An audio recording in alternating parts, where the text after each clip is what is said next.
So here I'm going to talk about historical and linguistic continuity of the Edomite Idumean connection.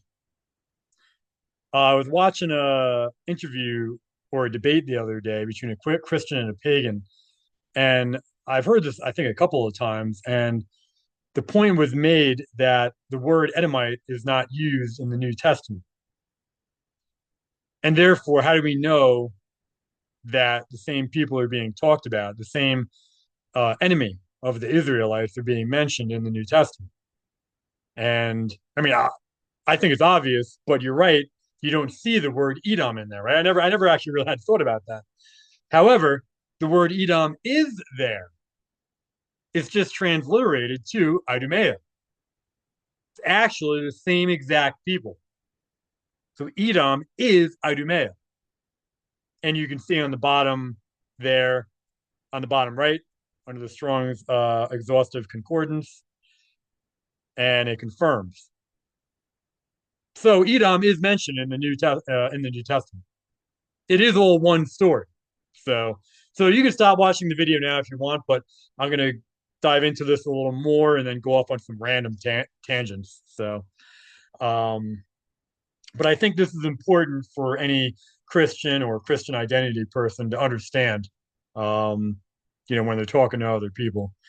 So, because I don't think the person was able to respond properly. So, anyway, so the transition from the Old Testament to the New Testament is viewed as a strategic identity theft.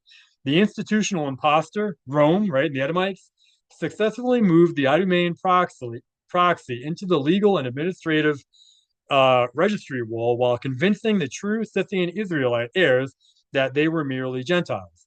The following verses demonstrate the unbroken biological and legal chain between the Edomites and Idumeans and the seed of the serpent in the New Testament. The Idumean throne, the house of Herod. The most direct presence of Edom in the New Testament is the house of Herod, which held the civil registry in the first century. The Herods were Idumeans, the Greek name for the descendants of Edom Esau. The seed conflict in Matthew 2:16, Herod's decree to slaughter the infants of Bethlehem is seen as a literal continuation of the enmity between the seeds described in Genesis 3:15. It was the seed of the serpent, Idumean power, attempting to destroy the woman's seed, the true Israelite heir. The registry hijack. By sitting on the throne in Jerusalem, an Idumean, Herod, was legally masking himself as a quote unquote king of the Judeans, which he wasn't, fulfilling the prophecy of the impostor occupying the holy place. The audit of the impostors. In the book of Revelation, the Messiah provides a specific forensic audit of those who have stolen the identity of the Israelites. Revelation 2:9 and 3:9, quote, I know the blasphemy of them which say they are Judeans and are not, but are the synagogue of Satan, right? The real word is Judean. You can't say Jew, right?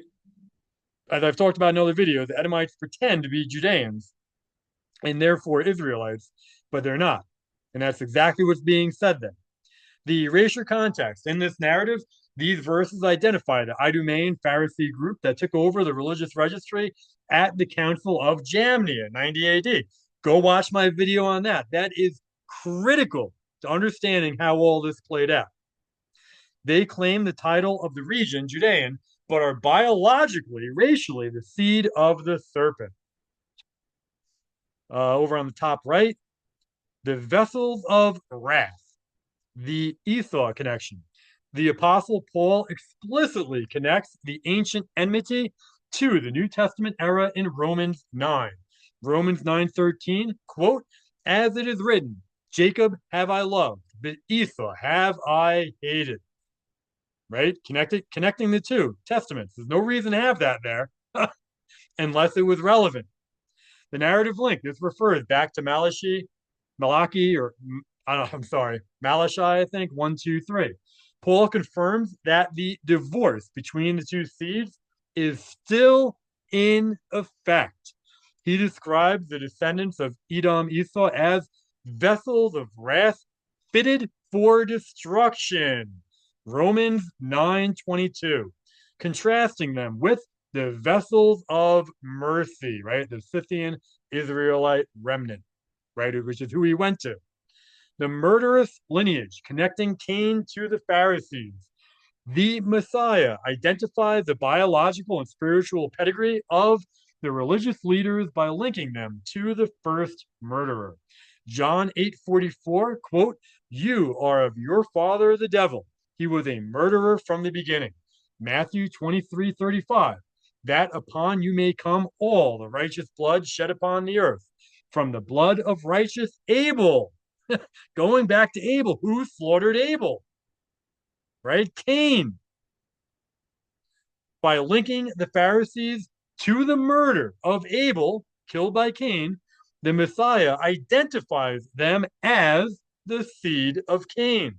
This group hijacked the seed of Moses to direct the Roman legion against the true heirs. The Great Erasure was only possible because the Roman system administrators convinced the Scythian Israelites that these Idumean groups were their ancestors in faith, rather than the imposters who stole their heritage and their name. So that's important to understand too, because we see that later on with the Puritans. So Puritans realized who they were, but thought the Idumeans, the Jews, were their like cousins. Ridiculous, but they didn't know. So, or at least some of them didn't.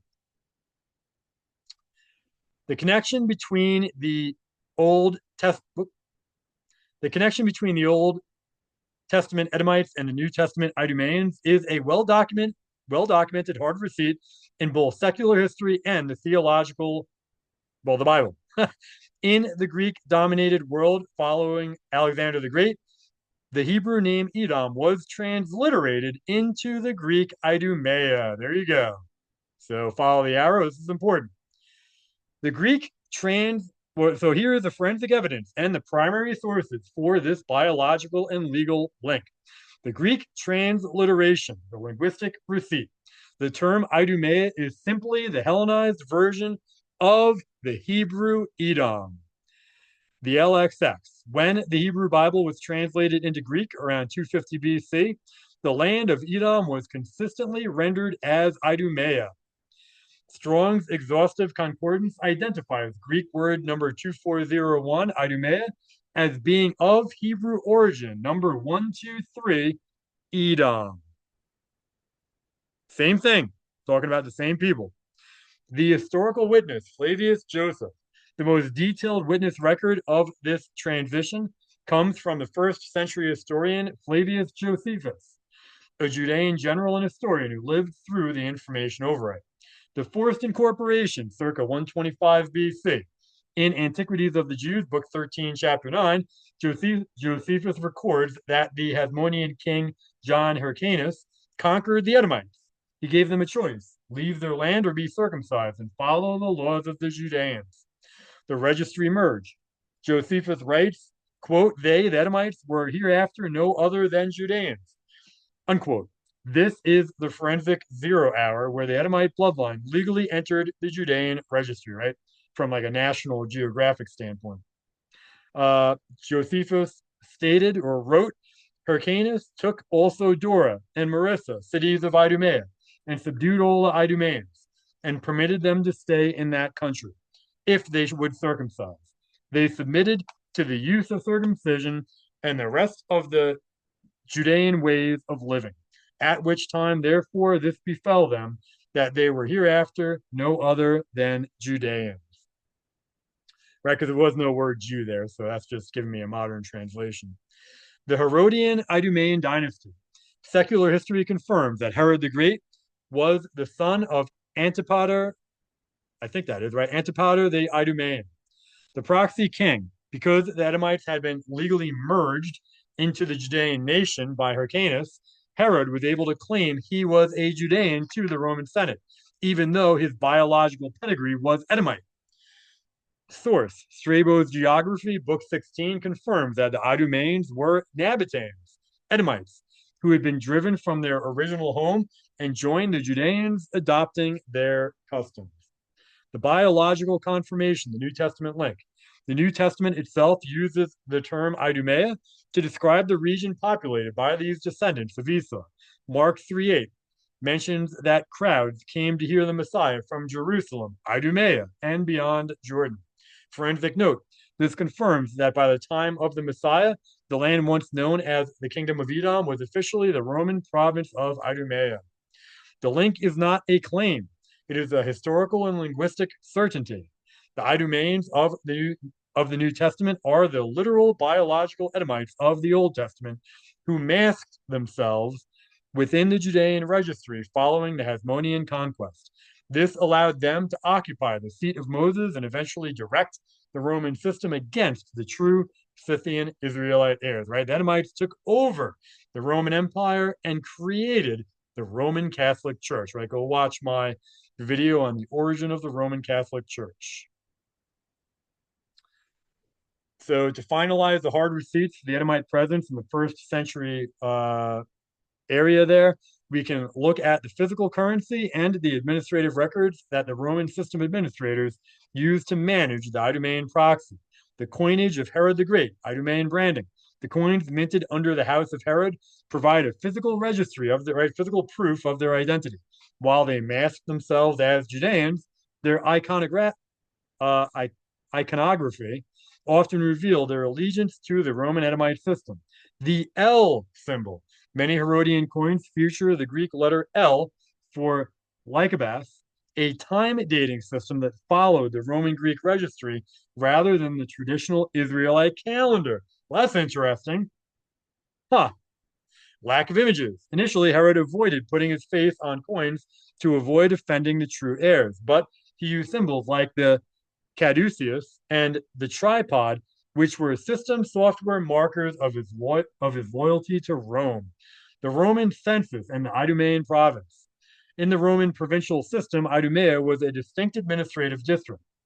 Following the death of Herod the Great, the Roman Empire divided his kingdom into tet, tetrarchies.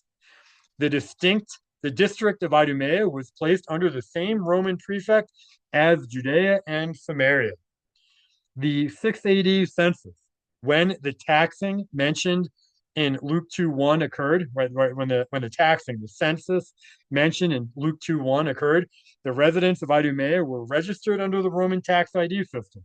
This officially standardized the Edomites as legal inhabitants of the land, further erasing the biological distinction between the Idumean usurper and the Scythian Israelite remnant. The forensic divorce at the siege of Jerusalem. The final historical proof of the Idumean identity as a distinct seed occurred during the destruction of Jerusalem, as recorded by Josephus in the Wars of the Jews, or Judeans, Book 4. The Idumean army. During the siege, a massive force of 20,000 Idumeans was invited into Jerusalem by the Zealots. The massacre.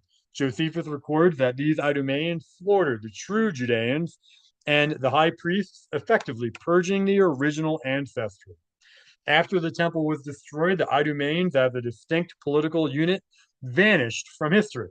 In the forensic narrative, this is the moment they melted into the general linguistic bucket of the term Jew, right, or Judean, completing the identity swap. The Idumeans did not simply become Israelites. They occupied the Israelite legal space.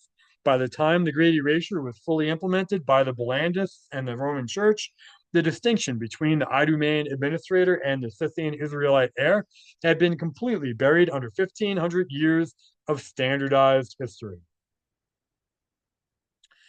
So here's additional witnesses. Strabo was a Greek geographer and historian who lived during the time of Herod the Great. In his work, Geography, he provides a clear ethnic registry of the region. So it's Geography, Book 16, Chapter 2, Section 34. The evidence, Strabo explicitly states that the Idumeans were originally Nabateans, Edomites, who were driven out of their homes during a period of sedition and subsequently joined the Judeans, adopting their customs and laws. This confirms that the Idumean name was a geographic and linguistic label for a biological Edomite population that had relocated. External witness, Ptolemy the geographer, He was an Alexandrian mathematician and geographer. In his descriptions of the Roman provinces, he provides a specific registry wall for the region. The evidence, he distinguishes the region of Idumea as being located west of the Jordan and south of Judea. He identifies the people living there as having their own distinct lineage, even though they were administratively managed under the Roman Judea umbrella. Biblical witness, the prophecy of Obadiah. While Obadiah is in the Old Testament, its blueprint is essentially an understanding is essential for understanding the New Testament transition. The verse, Obadiah 1:10 to 12 and 1:18 to 21. The connection, Obadiah prophecies that the house of Esau, Edom, would be stubble in that they would attempt to stand in the crossway to cut off the escaping Israelites. The fulfillment, in the Great Erasure narrative, this describes exactly what the Idumeans did during the Roman siege of Jerusalem in 70 AD. They stood in the crossway, entered the city, and slaughtered the true Judeans, effectively acting as the stubble that consumed the original registry. Huh, different way of reading that. I don't know if that's the way I've read it, but external witness, Jerome. Jerome, the translator of the Latin Vulgate, lived in Bethlehem for decades and had access to local oral traditions and older manuscripts that are now lost. The evidence in his commentaries, specifically on Ezekiel and Isaiah, Jerome repeatedly identifies the Idumeans of his day as the descendants of Edom. He notes that while they were physically living in the land, they remained the biological enemies of the Israelite promise. The Dead Sea Scrolls, these I feel like you have to take with a fine-tooth comb. I don't like using anything that was found in modern times, especially after 1945. But I don't know, was there some truth in some of them? And did they add stuff to discredit it? I have no idea. So anyway, so it says the evidence in the War Scroll 1QM, the sons of darkness are identified as a confederation that includes the Edomites, referred to as the Kittim or Edom. This shows that the Essenes, the group of true heirs who fled the corrupt Jerusalem area, recognize the Idumean Edomite presence in the government as a demonic usurping force. The connection is ironclad across Greek, Roman, and Hebrew sources. The Idumeans were the masked Edomites who used the Greek language and Roman politics to step into the Israelite title deeds. The connection between the Nabateans and the Edomites is a critical registry link. It explains how the biological seed of Esau shifted geographically and linguistically to eventually re-enter the Judean registry as Idumeans. The geographic eviction. The primary evidence for this connection is the physical movement of populations recorded by both secular and biblical sources. Around the 6th to 4th centuries BC, following the Babylonian conquest, the Nabateans, an Arab-Scythian nomadic mix, pushed into the original territory of Edom, Mount Seir. This forced the biological Edomites to migrate west into the Negev and southern Judea. The result, the land of Edom became Nabatea, but the people, the Edomites, remained a distinct biological bloc, now known as Idumeans. External witness, Diodorus Siculus. Diodorus was a Greek historian whose Bibliotheca Historica provides a timestamp for this transition. The evidence in Book 19, it describes the Nabateans as inhabiting the land of the Edomites. He notes that while the name of the land changed due to the new Nabatean administration, the neighboring Idumeans were the biological remnant of the previous kingdom who had been pushed toward Hebron. Biblical witness, the prophecy of Malachi. The Bible records the hard deletion of the Edomite kingdom, which allowed the Nabatean takeover. Malachi 1:2-4. Quote, I laid his Esau's mountains and his heritage waste for the dragons of the wilderness. They shall build, but I will throw down. The connection, biblical scholars and historians identify these dragons as the wilderness, nomadic invaders as the Nabateans. Now, I wonder, I should look into this. Were those, I've talked about this actually in other videos, my Haka videos, were those nomadic invaders, Nabateans, were any of them Oriental or Asiatic or Mongolian, right? Possibly directly descended from Cain. and then they invaded, took over some of the Edomite land, bred with the Edomites. Now you had Edomite and the Cain link finally. I mean, maybe it happened before that too. I don't know, but I'm just saying, at least in this area, you had Cain and Edom connect, and that is why some of them may have looked white or Israelitish, and then that's why Christ would have said that they couldn't hear his voice, blah blah blah, and that oh, and then earlier I mentioned he, or I don't know if it was him or Paul, said that they were the first murderers and linked it to Abel and to Cain, right? Cain murdered Abel. Well, Edom wasn't alive at that time, right? So that means that some of those Edomites there, who Christ and Paul were talking to, had to have been genetically related to Cain's offspring, who I think were the Hakka. I'm sorry. Well, later on the Hakka, but originally the Mongolian people, or whatever they were known in earlier times. I'm calling them Mongolians. Um, so yeah, and then in here, right, Cain was the son of the serpent, and then here the Bible's saying that these dragons from the wilderness invaded where the Edomites lived, right? The dragon's key there. So you put it all together, and that's what I think anyway. So anyway, continuing, the Aramaic software. The Nabateans transitioned from an Arabic dialect to Aramaic. Oh, I'm sorry, an Arabic dialect to Aramaic for their official state business, the same administrative language used by the Edomites and the Judeans. The Nabatean inscriptions found throughout Petra and the Sinai show a blend of Edomite religious influence and Nabatean script.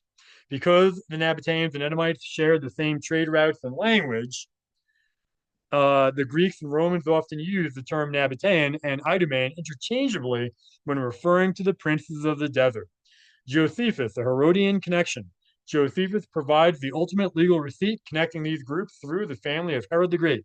In Antiquities of the Jews, Book 14, the evidence, Josephus records that Antipater, who I talked about before, and Idumean was a close ally and friend of the king of the Nabateans, Aretas. The biological link. Antipater married Cypros, a Nabatean noblewoman. Huh. So that means that Herod could have actually literally been part, well, he was Edomite and part Canaanite, if what I just said before is true. So he actually could have literally had some of Cain's or Satan's DNA. So, yeah, very interesting. So this proved that the Idumeans, Edomites, and the Nabateans were biologically and politically intertwined. Herod the Great was a half Idumean, Edomite, and half Nabatean, representing the full Edomite proxy that occupied the throne of Judea. So over on the right, there are some sources you can go check out. On the left is says a hard receipt in book 14. So I just talked about that. You can pause and read that. That's from uh, Josephus. And I think, yep, I'm going to end it here. So it says this is so in the framework of the Great Erasure, this is exactly how the registry link functions. Nabateans are frequently identified as the descendants of Nebajoth, the firstborn of Ishmael. So they may have been originally Adamic people and then, you know, mongrel. Well, we know they did mongrelize, making them the biological cousins of the Edomites, the descendants of Esau. Hmm. So this relationship created a high trust network between two serpent seed branches that allowed them to swap territories and identities to eventually squeeze the true Israelite heirs out of the Levant. The biblical genealogy, the cousin receipt. The Bible provides the hard receipt for this familial connection. Genesis 28:9, quote, then went Esau unto Ishmael, and took unto the wives which he had Mahalath, the daughter of Ishmael, the sister of Nebajoth. The forensic link. Esau Edom married the sister of Nebajoth, the progenitor of the Nabateans. This means the Edomite royal line and the Nabatean royal line were biologically merged from the very beginning. They weren't just neighbors, they were kin. Very fascinating. In this narrative, the movement of these two groups was not a random migration, but a coordinated identity shift. The Nabatean returned. While the Israelites were in Babylonian captivity, the Nabateans moved into the vacant Edomite heartland of Mount Seir and Petra. The Edomite infiltration. Instead of fighting the Nabatean cousins, the Edomites moved west into the southern hills of Judea, Hebron. The result, by the time the true Israelites returned from Babylon, they found their ancestral lands occupied by a pincer movement. The Nabateans held the desert fortress, Edom's old home, and the Edomites held the southern Judean gates, the new Idumean. The Herodian merger, the final heist. The most significant evidence that they were cousins working together is found in the family of Herod the Great, right? And I think I already went through this. The father, Antipater, was a pure Idumean Edomite. The mother, Cypros, was a Nabatean princess. And the strategy, this marriage alliance allowed the Edomite seed to use Nabatean wealth and Roman military power to seize the seat of Moses in Jerusalem. As Josephus notes, whenever Herod got into political trouble, he fled to his Nabatean cousins for protection. The Aramaic registry. When the Nabateans, while the Nabateans are often called Arabs by modern historians, which is a linguistic overwrite, their administrative code tells a different story. They did not use Arabic for their legal records. They used Aramaic, the same software used by the Edomites and the Judean elite. They continued to worship Dushara, a mountain deity that many forensic scholars link to the old Edomite gods of Mount Seir. The Nabateans and Edomites acted as a synchronized proxy. While one group, the Nabateans, held the geographic title to the desert, the other, Edomites, Idumeans, moved into the legal title of Judea. By the time the Scythian Israelites were pushed out of the region entirely, these quote unquote cousins had successfully rebranded the entire area under their own administration. So, anyway, interesting stuff, and I'm done.